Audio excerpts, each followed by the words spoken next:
What's up, you guys? Welcome back to the Christian Witch Podcast. I'm your host, Chosen, also known as @ChristianWitchHTX over on Instagram. You can find me on Twitter at ChristianWitchX, and on Facebook, TikTok, and YouTube at ChristianWitchHTX as well. If you are looking for all of my links, you can just go to solo.to/ChristianWitchHTX, and it'll pop up the landing page. Take you to anywhere you want to go.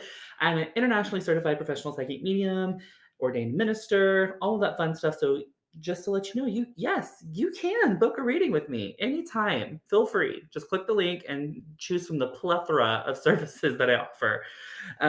Other than that, we are going to be doing workshops coming up this year. So if you would like to see a virtual one, please respond or DM us and let us know if that would be something you're interested in. But I want to welcome to the show my brand new, fabulous, wonderful co-host. Well, she's new to you guys, but I've been on this one. I've been on this new game right here. Just kidding. Lux, go ahead and introduce yourself. Hey guys, I'm Lux. I'm with Intuitive Therapy by Lux. My website is luxintuitivetherapy.com. You can find me on Instagram at luxintuitivetherapy. Also, I am a certified intuitive therapist, certified past life regressionist coach, and certified energy medicine. It's fine. We all forget things. It's fine. Go ahead. Keep going. Yeah, I just have so many certifications. I know. No, literally. It's like when I tell people, like, they're like, what services do you offer? I'm like, you need to visit the website. I'm like, you gotta look at the website. I don't remember all. Like, I do them all, but yeah. But basically, I focus on healings and readings. So yeah. So she's absolutely incredible. She's done a past life regression on me. It was pretty interesting. And whether you believe in past lives or genetic memories, whatever it is, like, it's still super fun, and it's even more enjoyable when it's with someone you can trust. So I hope that you guys can get to know Lux through the podcast, and that maybe you'll feel that you can trust her and do a past life regression too. So last episode, I think it was last episode, maybe the one before that, we mentioned a dear friend of ours who we were having a conversation with earlier that day, and we did not name them. But lo and behold, they are here and joining the podcast today. So please, ma'am, introduce yourself. Hi, I'm Vega. I am pretty close with both Lux and Chosen. I've been practicing spirituality for a few years now. I don't have any certifications, but I'm here to shake things up a little bit. So yes, girl, yeah. She's certified in experience. Yes. Yeah. And honestly, you guys, certifications, no certifications, if you have the ability to do something, like, that's all you need. You don't need certifications and all this other, stuff. For professional reasons and just for education reasons, I love to learn, and that's the only reason I kept getting them. But I mean, by all means, like, having real life experience is sometimes more important than having classroom experience. So yeah, I'm so glad that you're here. Today's episode, what are we talking about? Oh, magic, duh. So in case you haven't noticed, this podcast is all about witchcraft, magic, healing, psychic stuff. But a lot of our episodes have focused on kind of handling some theological topics, mainly. And while that's not going anywhere anytime soon, we were like, why don't we just talk about magic? So yeah, we're going to be covering a few different things. Like, for instance, like, if you were going to be searching out podcast, Lux and Vega, like, what would you want? Like, what answers would you hope to find in that podcast? About magic specifically? Yeah, or witchcraft. Yeah, whatever. I mean, they're not interchangeable, but they are, you know. So yeah. A long time ago, when I started the craft, I wish I had heard someone tell me, start with the basics of psychic development. Because the things that I started with were ritual, high magic, concentrating on tools and spells and getting my altar right and all of these things. It was very, I don't want to say materialistic, but it was not focused on how Christopher Pinzak so eloquently puts it, the inner temple. Yeah. It was focused on the outer temple. We loved the inner temple. Sorry. I'm just kidding. I was thinking of Medea when you said that. That's one reason I was joking with you. I was not teasing you about that. I was just kidding. I stumble my words all the time. I have a list. I talk funny. You have a list? Only sometimes. Like, just every now and then it pops in. I have to, like, beat her back in. But I'm just kidding. No, but sometimes I do talk weird. So I was just playing, and I don't want you to think I was actually teasing you. I was just thinking of Medea. As we do. Praise, you haven't seen Medea? What? Praise the Lord. Hallelujah. No, You don't know any of I'm that? not catching any of these references. So that's why you, oh my God, you look sad when I said that. No, I know why. Have you seen Medea? I've seen some of them. Oh my gosh. Okay.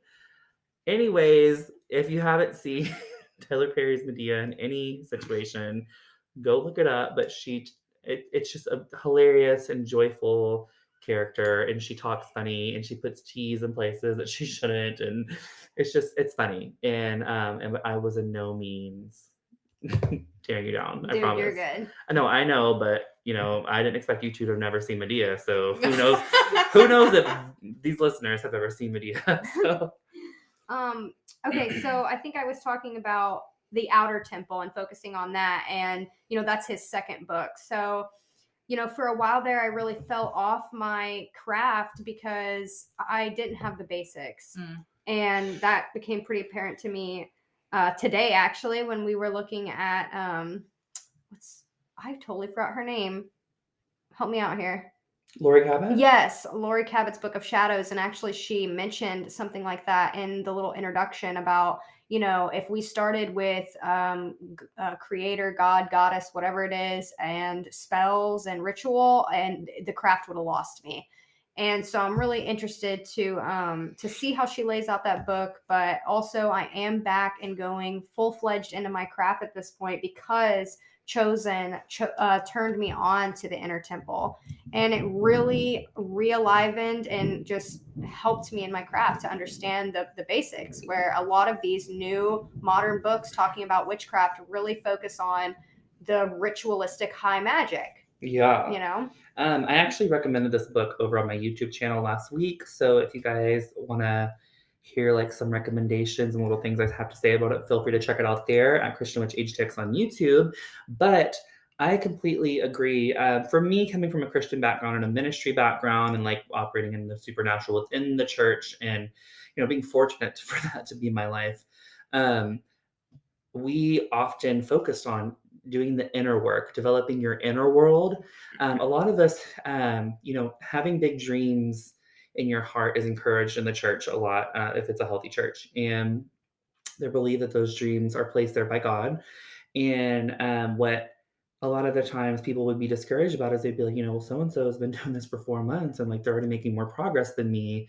And we often talked about, I think Bill Johnson or it was somebody from the Bethel ministry, Bill Johnson, Brian Johnson, or maybe even Chris Valentin. But long story short, maybe it was Eric Johnson. Did I say that already? Anyways, whatever.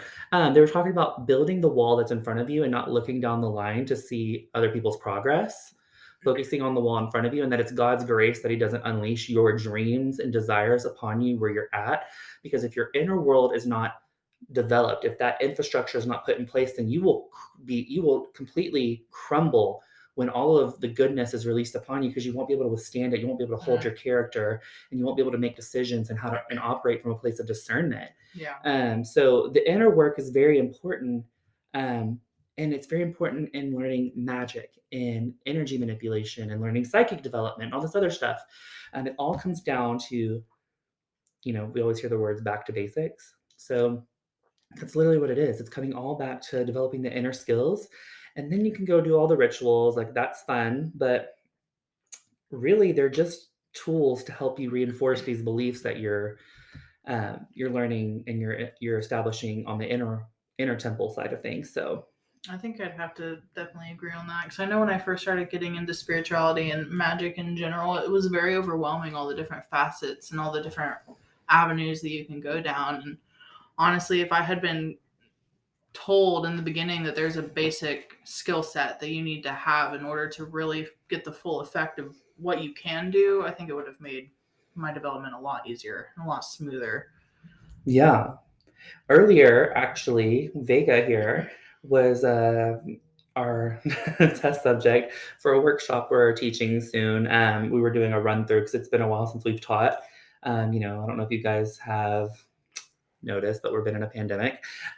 So we're getting into doing workshops again, and allowed a couple of our friends to be the test subjects, and it was very basic, but, and correct me if I'm wrong, it seemed like coming out of this, like, the overall consensus is that, like, it gives you so much information, but, like, it's just skimming the surface. Mm-hmm. And this is just on the base level skills that you need to operate in any of this stuff. Yeah, it's very dense. Like it can be actually quite overwhelming, especially to somebody who doesn't really know anything about anything, and you're getting into this, or you want to get into it and you don't really know where to begin. But that's why I think workshops like that, or podcasts like this even, are a really good place to start, because it kind of helps you sift through and understand a good place to start anyway. Yeah. I know that I've sifted through a lot of books. Same. To get to where I'm at right now. Yeah. So yeah, constantly learning, constantly studying.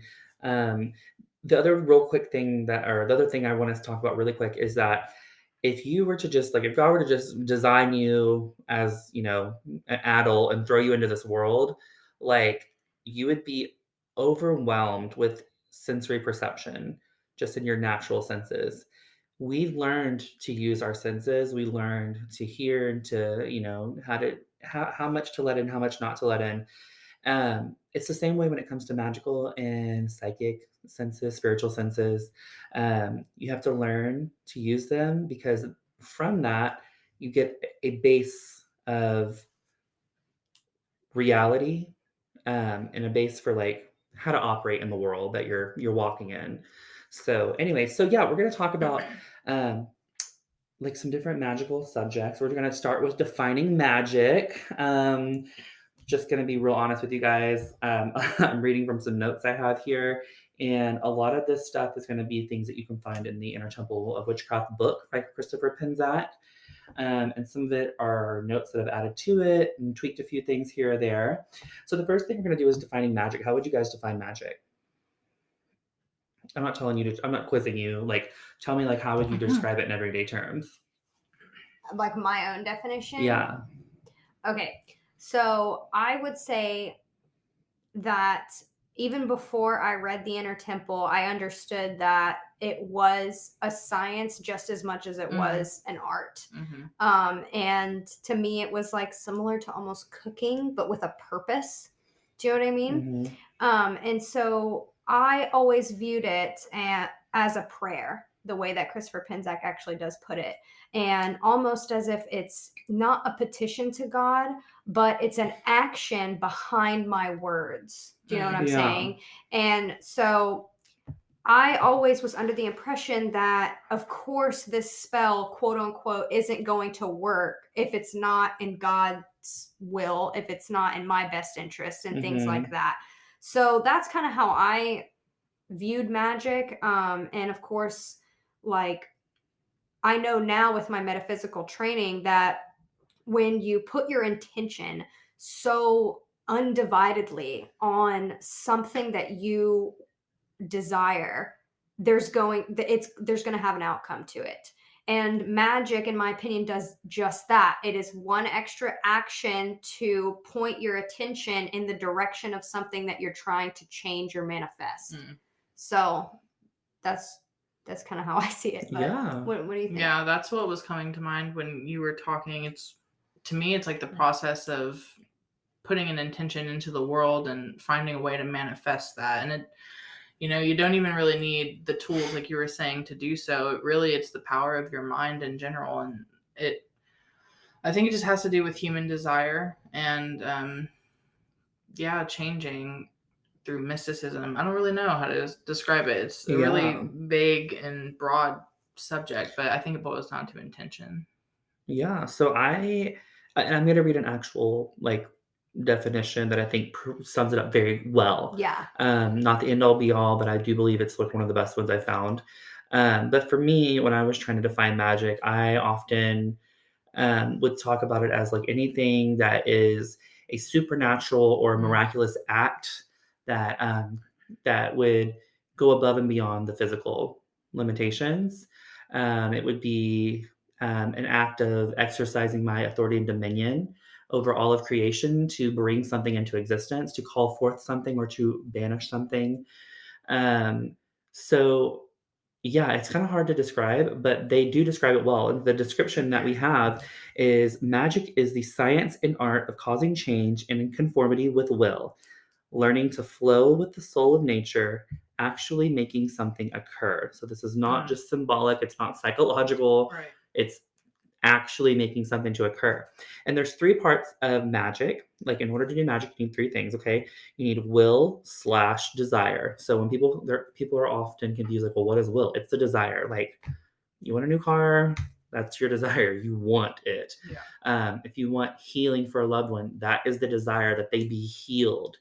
Then you have the clear intention. So this person is well, or I have a wonderful automobile, whatever it is. And then you also have to have a third thing that most people leave out, especially in modern days. We often hear of like a manifesting, all this other stuff, but like nobody talks about energy and power and how to raise it and direct it. And you have to have a way of directing your energy. Yeah. So for magic, you have to have a will or desire, a clear intention, and a method for raising and directing that energy. It's not hard at all. And a lot of these books that are very like popular nowadays are definitely they're teaching you the skill, but they're not explaining to you what you're doing. I feel like if you understand the mechanics behind it, it can make it more powerful because you can put more energy into it. You know, Yeah. it's 100% agree with like that. if you don't know that you have like if you don't know that you can accelerate more in a car and like you need to go faster, like Yeah. you can't go faster because you don't know that you can. Yeah. So yeah. So another thing, well, actually, did you have anything to comment on that? I just want to do a little summary for the listeners. So the three things you need for magic are will, intention, and a method for directing energy, right? Correct. Cool. Yes. So okay, so like energy is also on there, but it's like implied. Yeah. So I guess of course. technically it's four things, but like it's also like the third one. You need the energy and how to direct it. Okay, anyways. Okay, so moving on. So we're going to define witchcraft now. So oftentimes that word is very negatively charged. Especially coming from a Christian background, it definitely means something different within the walls of a church that is ignorant on the subject, ignorant on hermeneutics, and ignorant on reader relevance, context, research, development, and translation skills. So it means anything and everything evil. So in the modern day church that is yet to see the truth, the word witchcraft could be equally swapped out with manipulation. It is all about manipulating someone else's free will. So it's like getting what you want and by manipulating someone else. They call it witchcraft. It doesn't have to be supernatural at all. They still call it witchcraft. That's not witchcraft at all. I think the best definition of I feel like what brought peace to my heart was the definition of magic, understanding that it's different things, and that witchcraft is a way to practice magic. Yes, that's what I'd say too. But it's also, but in and of itself, Lori Cabot teaches this. I think Christopher Pinzek, reestablishes it. It's an art, a science, and a religion. Yeah. So you don't have to have a relationship with deity to practice witchcraft. Magic is a science, and a lot of science is magic. According to quantum physics, the ancients have been teaching advanced scientific theory for centuries. So I think this is the best way to describe it. I definitely lean towards the science art side of it because I already have like a relationship with God established that I'm now incorporating it with. So a lot of people have a hard time just blending the two straight off the bat, especially if you're coming out of a traumatic church situation. So what I suggest is focus on the science and art part of it and continue to develop your relationship with God and spirit. And then as you see fit, invite spirit into what you're doing, ask God to bless certain things, and you'll start to realize that you've actually been doing magic the entire time. It was just different words. It was different semantics. Every time you prayed, every time you demanded that blessings come your way, you were doing magic. In the Bible, they call it miracle signs and wonders. So yeah, Okay, let's talk about personal energy. So this is the energy which is like within your actual body. It's emanating from your own being. It's energy, like the actual physical energy of your body. It's also the spiritual energy and the energy of all its systems. It includes like the chakras and the energy bodies as well. The aura, this is another term you'll hear often. The aura is the psychoelectric energy field that penetrates and surrounds your body, and it's generated from the interaction between the body and spirit. Any comment? Yeah, I'm gonna go back and comment a little bit on. Please do, because I feel like I'm reading a textbook. Yeah, I'm just gonna go back and comment a little bit on witchcraft. So I do feel like if I did have a religion, it would definitely be witchcraft. However, I would not consider myself polytheistic in really any sense of the word. Me and Chosen were actually talking about this earlier, how I can kind of get down with the idea of masculine and feminine energies, but at the end of the day, the great spirit, the creator, and my belief it contains both masculine and feminine, and neither at the same time. So, when I practice the craft, there is one entity that I invoke into my magic, and I call it God, and so, for me, like I said before, that's a way of making my prayers almost come to life in a way. If there's a better way I can say that, I'm not sure, but and I think that, and I could be wrong because I'm not educated on, especially Lori Cabot's way and her belief, but when they're talking about witchcraft as a religion, I believe they're talking about like polytheism and things like that. And I have more of an abstract interpretation where it's a part of my religion, my communion with God, to practice the craft, which is something when I first heard Christian witch, I thought kind of was going on. I'm like, oh, he's taking, his God and Jesus and making that mix with the art and science, which is the craft. And I think that's a beautiful thing. So that really drew me in. And that's something that I was kind of bringing into my own practice as well. So I just thought I'd say that. And on personal energy fields, yeah, I can jive with that definition. I have kind of a slightly different one just from my energy healing certificate. But I will say that they have actually measured this personal energy field, which is really cool. And you can obviously like take pictures of it and just different stuff like that. But yeah, I mean, overall, I'm down with it, Yeah. I think the important thing to just remember with these, little things we're touching on, these little topics, these little bullet points, is that if you're diving into magic and witchcraft and training and all this stuff, these are going to be terms you're going to see a lot. And these authors don't always do the best job at explaining them. That's why we're kind of just like, let's talk about what these things are. For me, this got me thinking when you were talking on religion. For me, I was at a place in my life where like religion is what you got when you took the spirit of God out of something. It was like a set of rules and actions. It was just like, it was just doctrine. It was doctrine. And I don't believe in doctrine very much. Me either. So I feel like it's, I understand what they mean. Like it's a way to practice a spirituality. But again, I feel like this all it's all the same thing. It's semantics. It's semantics. I've been doing the same thing the entire time. It's just sometimes now I'm learning a few techniques that are increasing gifts that I was already operating in. And also like, and when I say now I'm learning, have been learning over the last few years. But like, for instance, there's, the church, not everyone's evil in the church. And there are people who are good-hearted, and out of fear of leading you down the wrong path, they will avoid a situation and a subject because they don't have the answers on it, and they don't know how to, give you yes or no answers. I don't know is a very hard thing to say sometimes. Yeah, and I've come to the place where it's like, I don't know, but we can search it out together. Yeah. I think that's the best approach.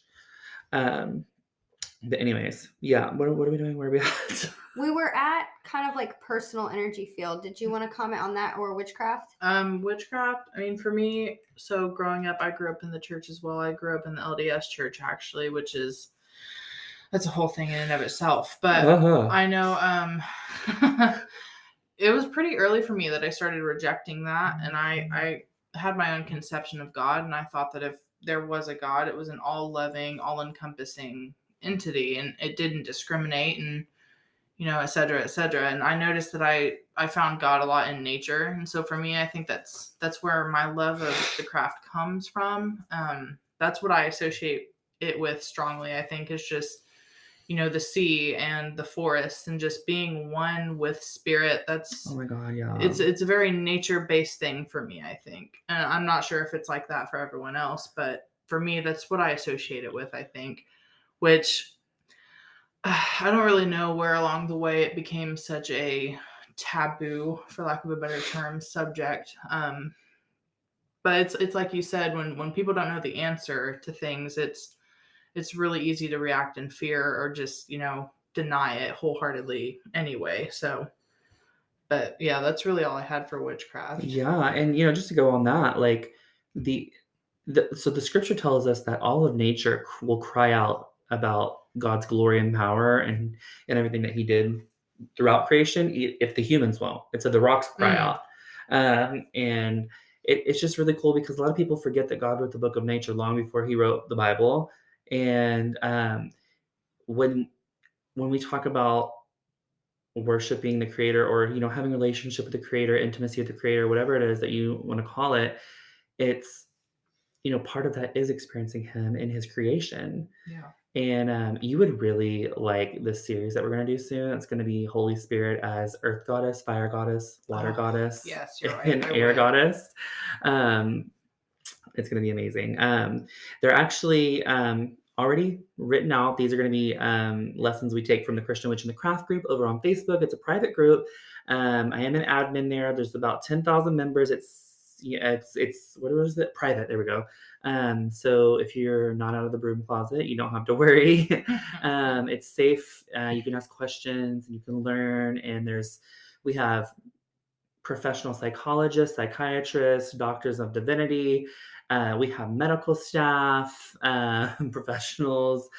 We have trained people who are educated and qualified to help you, teach you, and to write these lessons on our admin team. So don't for 1 second feel like you're alone in this world if you are coming from a place where you still struggle with the idea of God and the craft. But if you want to get a head start on the upcoming lessons, you can definitely look over there for the Holy Spirit series. Okay, so auras, we did auras. Okay, so here's the big one that I freaking love and I never get to play with because I'm always like, oh, I gotta learn this. And when I say learn this, I just mean read because I like to read. Honestly, it's like pick which toy you want to play with. You want to play in your book of shadows, you want to read a book. And honestly, I'm such a nerd. Like I want to read and constantly be consuming. Me too. Yeah, but you guys, hold on. We got to pause and start a new recording because we are at our time limit. Okay, you guys, sorry about that. We opened the window to get some cool air and started the new recording. So where were we? We were going to jump into Book of Shadows. But first, did you guys have anything to talk about with auras? I don't know if I asked you. Sometimes I just ramble, you guys. I apologize. I get in here and it's like it's all business. Let's go. So, what about auras? What do you guys want to talk about? Okay, so something really interesting about auras is that it is a whole can of worms in and of itself. There's a lot of different ways that people not only conceptualize what an aura is, but also like reading it too. I've through my energy certificate, I learned that the aura actually has 7 layers to it. It does. Through my mentor, she told me it has 3 layers. That's what I thought at first too. One of them is what's going on right now. The next layer is what happened last week, and the next layer after that is like 2 weeks ago. So that's a different system. Yeah, so it's a different system. I don't know about you, Chosen, but when I do my aura readings, I typically do not see the all 7 layers. Do you know what I mean? Yeah. Yeah. Now I can, and it's very odd when I do a typical aura reading, like almost like a visual energy scan of a person. I'm really intuitively seeing their entire energy field and the things that spirit wants to highlight to me that are basically kind of a symbolic representation of what's going on total in their field. However, when I'm doing absent healing, laying of the hands, Reiki, whatever you want to call it, energy manipulation with my hands, I can actually feel the layers of the aura as separate things. And I know where to put my hands. I know where to find cold spots and where I need to be doing the manipulation and just different things like that. So it's pretty interesting, just the wormhole that auras really are. Yeah. But I know that they are connected to chakras for sure. Yes. Through my energy certificate, I also learned that they actually have measured, like, chakras are not like some made up folktale. Like they're real energy points. Real energy points in the body. And without getting too deep into like energy medicine, basically they hooked up electrodes to various energy chakra points on the body, and they got people who claim to be able to send energy to these centers or activate them or whatever. So during meditation, a lot of times, you can focus on like the third eye or the crown chakra, and they pulled people who claim to be able to do those type of things. And so say they stuck an electrode on someone's head. Well, they would go into a deep state of meditation, basically activate, air quotes, that chakra. And actually, they measured an energy difference there from the time they started to the time where they were in a deep state of meditation. So I just thought that was really interesting. I didn't know they had literally proven the existence of chakras until I took that course. That's really cool. I didn't know that either. Yeah, there's so much that they've proven. They've studied empaths and all kinds of stuff. Yeah. I'll have to look into that myself. Yeah. So the aura, yes, to answer your question, when I do my aura graphs, it's not necessarily like if you were to, what's it called, Cornelian photography or something like that. Whatever, it's a C word in photography, and it shows you the different layers of the aura. When I do my aura graph readings, that's not what I'm looking at, and sometimes it shows up like that, and it does. But I'm tuning in with spirit, and it's representing what is currently happening in your energy, and there's messages that go along with it that are healing, and it's not speaking of the technical side of auras. It's just talking about the same energy. You know what I'm saying? It's like it's referring to the same energy, but it's not referring to the same breakdown and like all of that fun stuff. Like when it comes to the aura is actually generated from the interaction of your body and spirit. And what happens there is you have these things called subtle bodies, which are forms of personal energy that can be felt but not necessarily seen. Here's the word: Kirlian photography. That's what it's called, Kirlian photography. So that can see it. But regardless, the aura is generated with the interacting, with the subtle bodies interacting with the physical body. So the layers of the aura are going to be related to the 7 planes of reality. So you have the physical, the etheric, the astral, the emotional, the mental, the psychic, and the divine. And I know that Lux here and I have actually had this conversation months ago, and they teach this as well in like the University of Metaphysics, right? And but it's like there's a couple words that are different. Right. Yeah, but it's the same idea. There's 7 layers to it. So yeah. There's much more to auras. No one really talks about it. There's a lot to auras. And in fact, like we found that in most circumstances and any topic, really, it's semantics that always gets in the way of what we're talking about. So we have a whiteboard on hand. At all times. And at both of our houses. We have to diagram, whiteboard out whatever we're trying to get across and realize after 45 minutes to an hour, okay, we're saying the exact same thing. It's literally different words. Yeah. Oh my gosh. I got just yawned. Okay, sorry. It's almost midnight, you guys. Um, so, yeah, so the aura, the 7 planes of reality, the 7 layers of the aura, I look at the chakras as the gateways to those auras, or like the points in which that energy hits our actual body. Yeah. Um, I have a question actually. yes, ma'am. What does the aura have to do with magic? So the aura is energy, okay? So one, you have personal energy that you're just automatically just generating, and you can take that energy and use that in your magic workings. I personally don't do that because you'll be exhausted. A lot of people do this thing, which we're going to explain later, called grounding, which they establish a like an electrical what do you call it, connection to the earth or to the sky or to a certain um, element, whatever it is, and they pull energy from that source, and then they funnel that into whatever they're doing magically. um, but a lot of people unknowingly use their personal energy. When it comes to magic, specifically, that's what it has to do with. I'm sorry. The When it comes to like psychic stuff and healing and protection and stuff, it's different. But just in terms of like magic and actually performing magic, it really comes down to like it being a source of energy and you being able to use it. You can also use it in like here's the deal: psychic and magic cross over so much, yeah. because all magic is rooted in psychic ability, psychic, spiritual, mediumistic ability, all that kind of stuff. And for instance, like one of the number one things you learn as a new witch, like, and I'm hoping that people are referring you to, is protection and shielding. And what you're doing is you're either drawing energy from one source or you're using your energy and you are creating a shield between you and whatever energy is not for your highest good. So anyways, it's just really important to get used to understanding that there's energy all around you. You can pick up on other people's energy. You can literally be in other people's bubble.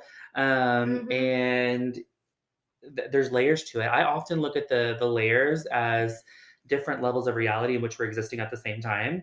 In my time in Christian ministry, we had this what is it, a paradigm, paradox, worldview? I don't know, just like this thought process that we had a spirit man that was living in the spirit realm 100% of the time, but we are one being. And so even when I'm asleep, the spirit man is awake and he's experiencing everything going on there. So for me, I look at the 7 planes of reality. I'm like, we probably have a quote unquote layered man, right? Like a body, yeah, a body, exactly, subtle body, yeah, in every one of those layers. And that's why there's people are how it's funny because people talk about like, oh, like you have to peel that one back like an onion because there's layers to it. Sometimes when we go through traumatic healing and stuff like that, or we have to like heal major wounds, I feel like we're addressing the hurt in different realms sometimes. Absolutely. And that's why it may take longer than usual. And then other times there's a grace and an anointing, and some people just know how to just get it all in one good scoop. That's fine. But yeah, that's just something that I've kind of put together. Yeah, I would agree with that. Yeah, for sure. Okay, books of shadows. I love a good book of shadows. Also referred to as a grimoire, book of mirrors, whatever. So the difference between a grimoire and a book of shadows is a book of shadows is going to be more of like, like reflection, history, spells, and magic. Whereas a grimoire is going to be like the theory and how to do the magic. It's like, here's the whole like course, wham bam, thank you, ma'am. Here's how our tradition of magic does this. There's some spells throughout it, but it's not like you're not having like, oh, this spell was wonderful on this day, or I made this up, or you're not having like just a page where it's just like a reflection time, which a lot of witches don't choose to do. But that's typically the difference, is that grimoire tends to be more like theory, spells, and just straight up magic to the point. And it tends to be more of like a guide for anyone who were to find it to be able to practice those things. And the Book of Shadows is more like kind of like you can make it whatever you want. And here's the deal, guys: call it whatever you want to, do whatever you want to do with your book. I just love the term Book of Shadows, probably because my obsession with Charmed, but Mhm. I just love that. And I actually do have a book of mirrors, and that's what I refer to as my journal, because obviously it's reflections. Mhm. And also, there's, for me, when it comes to mirror work, it's maybe a little advanced for some people, but anything we say good to ourselves in the mirror gets trapped there, and anything we say bad to ourselves gets trapped there. And every time we see our reflection in that mirror again, we're reminded of that energy, where that energy comes back to us. So I like to pour out good things into my book of mirrors.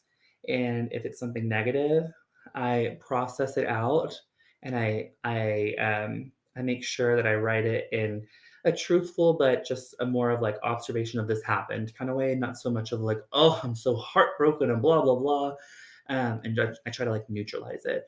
But again, do what you want, pour your heart out however you want to. Do you guys have a book of shadows? I know you do. Yours looks like a freaking like, I don't even know, like a witch from Valhalla came back from. Looks so good.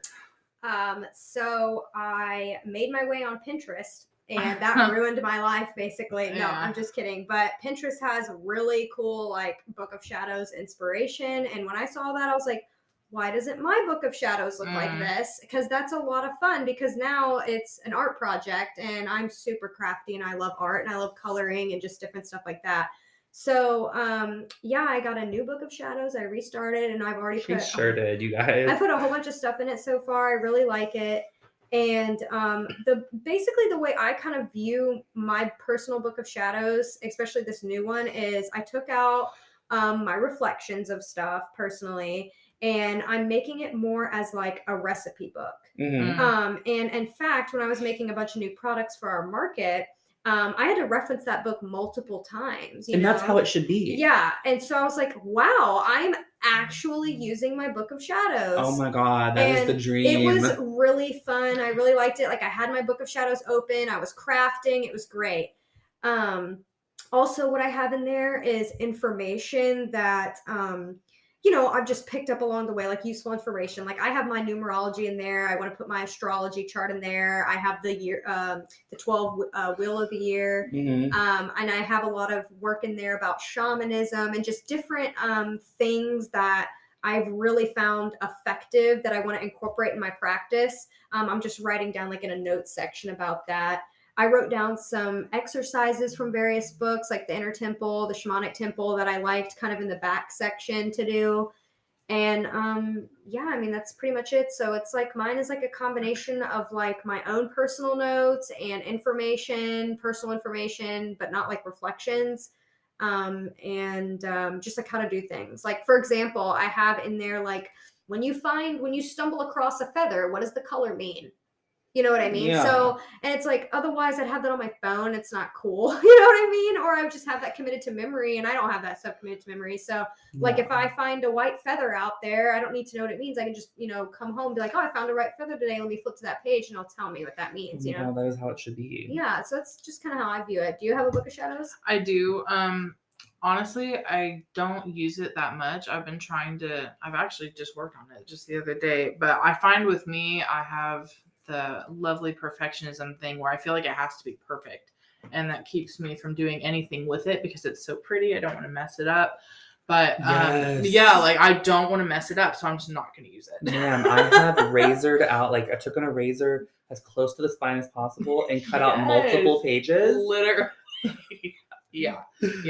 I do know that now I'm actually, what were you just talking about? Being able to reference it. That's kind of what I'm trying to focus on now, is writing down the basic stuff that you really wouldn't think twice about. Like I vaguely know and can recollect, but I still want to write it down just in case I ever need to, and then as I progress, I want to write down more just to have a reference guide, I think, and then I didn't even realize that there were separate things for like reflections and stuff like that. So prior, I'd written down, like if I did a tarot spread that was really like it resonated with me, I would write down the spread and stuff like that.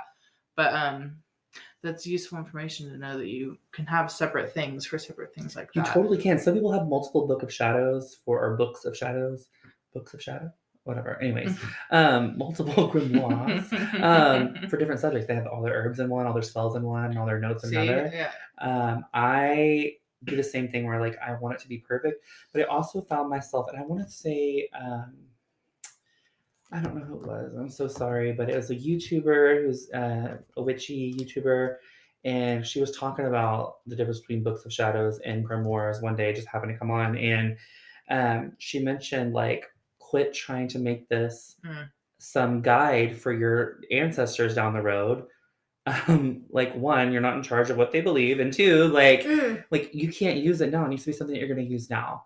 And I would 100% identify with that. I actually just built a new Book of Shadows. Lex has seen it, and I've actually done a couple of pages in there, and I just decided I'm just gonna start putting shit randomly. And excuse my language, not that I really care, but listen, I'm Christian, but I love Jesus, but I cuss a little. Okay.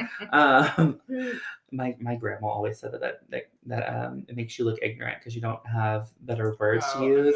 And like, okay, like you're kind of right, but also like at least I'm not like using it hatefully.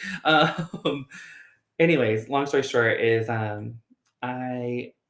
what was I saying? Oh, I started using my book, and I'm just gonna start flipping through it like I am in charm, looking for a solution to something, and not get so worried. I mean, I will flip right here. I have a working Book of Shadows where it's just notes or things I've printed off, and like I have 3 pages where I have BOS topics, and I go for like front and back, like double columned, trying to organize how I want it to fall. That way, one day my descendants will find it in a trunk in the attic, and whatever. Really though.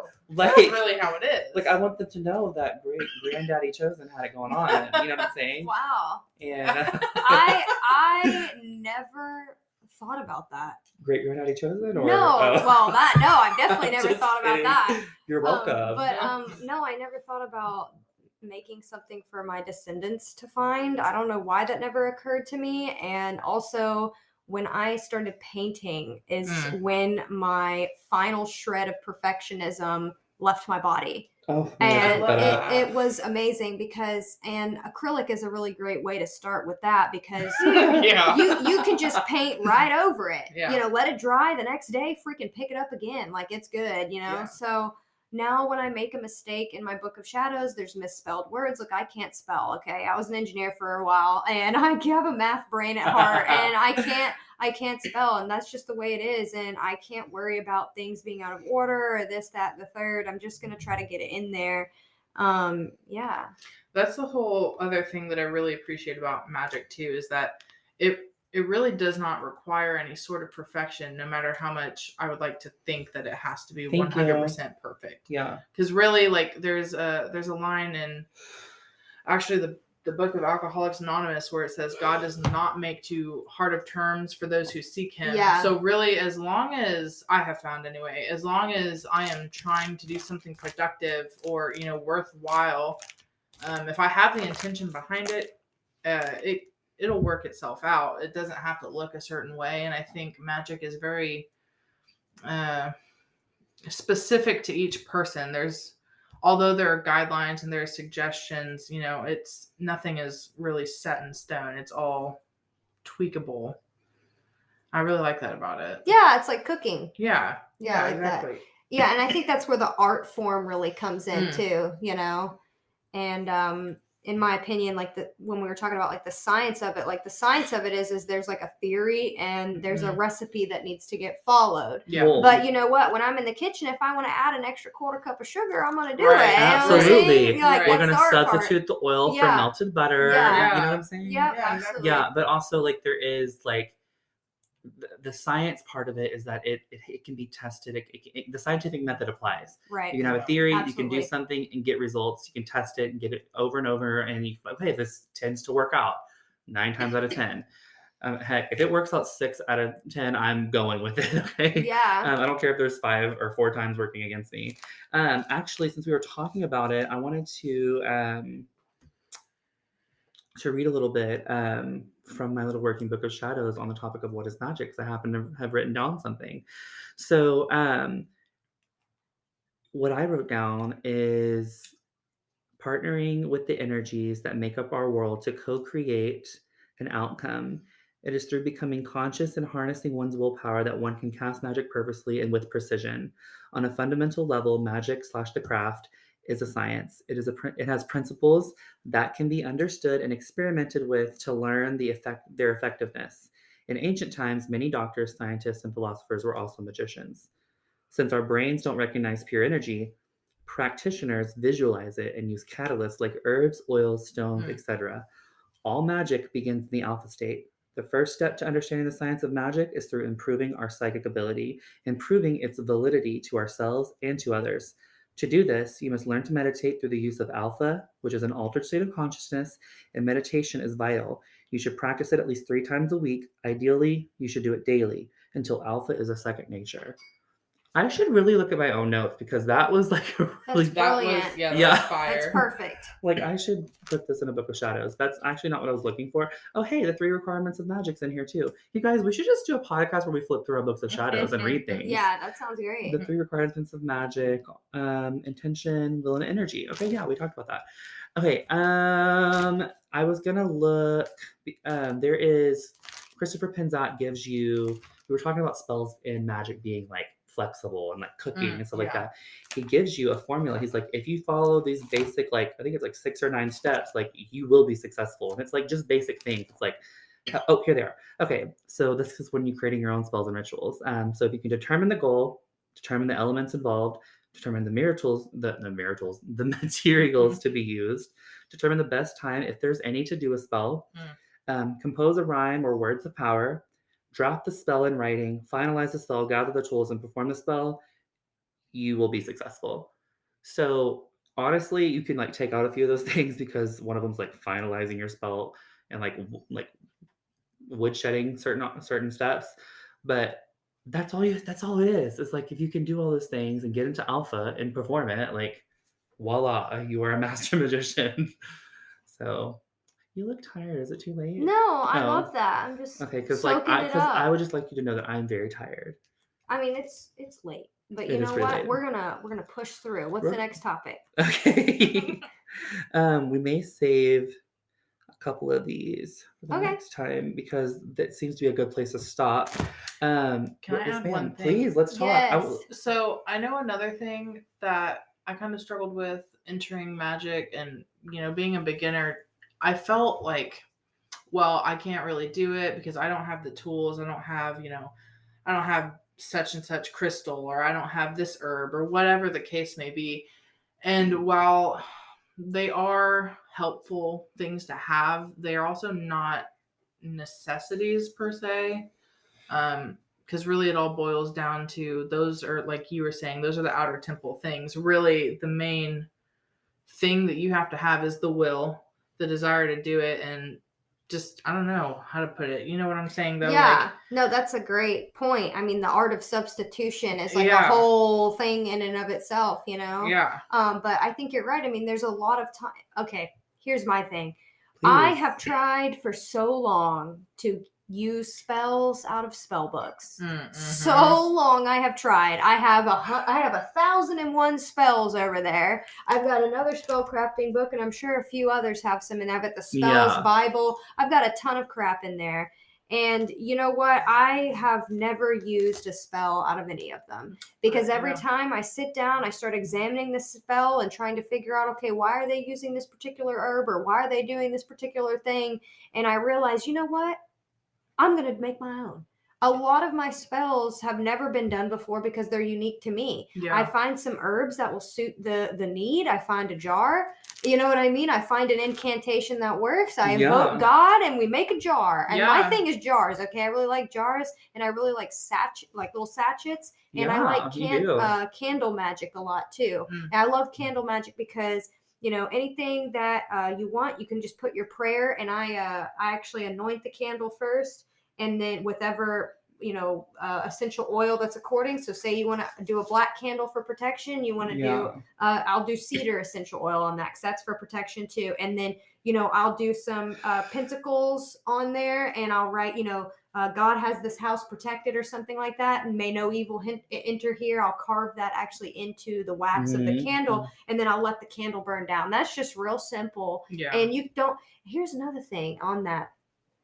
when they say, I have a lot of spell books that tell me I need to go get a 10-inch candle, an 8-inch candle, a 6-inch Get candle. whatever candle you want. It does not matter the size of the candle. You can have a tea light candle. Yeah. It literally does not matter the size of the candle. It's and you can use a white candle for everything. Yeah. Just it's like a wild card, you know? Yeah. So sorry, I thought I saw a shadow jump. Anyways, could have been. it's late enough. It's late enough.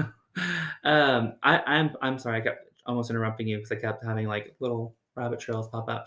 The only thing I would add to that is that this is doing magic intuitively. It's following your gut feeling about things. You don't know why you feel like it should be done this way, but you just do it. When it comes to candles, oftentimes I have a bag full of tea light candles. That's usually what I use. Then there's sometimes where I'm like, I feel like I should use a bigger candle on this. Yeah, right. No reason. I don't think it's more powerful. I don't think it's more powerful at all. But it's sometimes you just do what you feel led to do, and that triggers whatever process in your mind to send out the right frequency. And I actually had just found a wonderful summary of in our own words, how does magic work? And it's everything is energy. We can program that energy to make things happen. This is quantum physics. So it's all science, and you can program anything to do anything. Yeah. I'm a big believer in your magic is the best magic. Absolutely. I am a huge believer in that, and that's why some of the products that we're going to be selling at the market, if you guys want to come see us, we made little spell bags. So they're really cool. They have everything that you need to put in there and little instructions and just different stuff like that to do your own spells. So yeah, That's really cool. I think they're going to be really cool because Yeah. a lot of the times I feel like, especially my mother-in-law, she wants to get into the craft, but she's often she's a baby witch, you know, she's often coming to me going, well, Holly, I don't have this certain herb or I don't have this certain thing, but all she wants to do, man, is make a little thing. You know what I mean? Make a little spell. So for Christmas, I actually made her a self-love jar, and I made her a home protection jar because she's all about house and home. And, you know, me and her have had a lot of conversations, healing conversations, but talking about both of our self-worth issues and how I've moved through them and things like that. And, you know, I gave them to her and she was like, well, I want a healing jar next. So she wants me to. So I love that's cool because I have that developed now. So I think I may make an extra one and give it to her. But That's yeah, awesome. she loved them. And I think they're just perfect for little baby witches trying to, like, you know, dip their toe in without having to go to 7 different stores. Yeah. And they can't find herbs in their area or whatever. Yeah. So. Yeah. It's really important to understand that there are no rules, and there's certain design elements in place that do affect your magic. With spell jars, it's you know, it's always, it's like, it's one of those things that's really at your discernment, and like your intention and will and energy has to be what dictates it. Because oftentimes, and we're running out of time here, so I'm gonna wrap this up, but a lot of times people will say like, oh, well, you're sealing it in the jar, it's not going anywhere, it's not doing anything. But for me, it's a beacon that draws that energy to me too. Absolutely. So it depends on what you're doing. But anyways, that being said, this has been an incredible, like, wonderful time with you guys. Thank you so much for being on the podcast. And if you guys are looking for a really good book besides The Inner Temple of Witchcraft, I suggest Witchcraft for Healing. And I do not have, I don't have it on hand, so I can't tell you who wrote it, but it's wonderful, and it actually has spells that you will use. Every time I flip through it, I'm like, son of a gun. So anyways, with that being said, we love you so much, and we can't wait to talk to you next time. And oh yeah, we have like 30 seconds left, so bye. Bye.